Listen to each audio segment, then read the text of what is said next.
তো দেখো এখন আমি এই প্রথমবার অনলাইন থেকে জুতো কিনলাম, তো কেমন হয়েছে দেখি।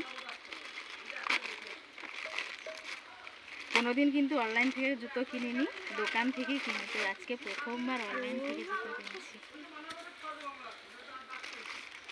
এগুলো এখন চলছে, মোটামুটি খারাপ নয়, ভালো। দেখো, আর আমি সবসময় সিম্পল জুতো পরতে ভালোবাসি।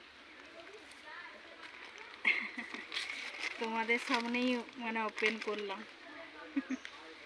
ভালো না? ভালো নেই? হ্যাঁ।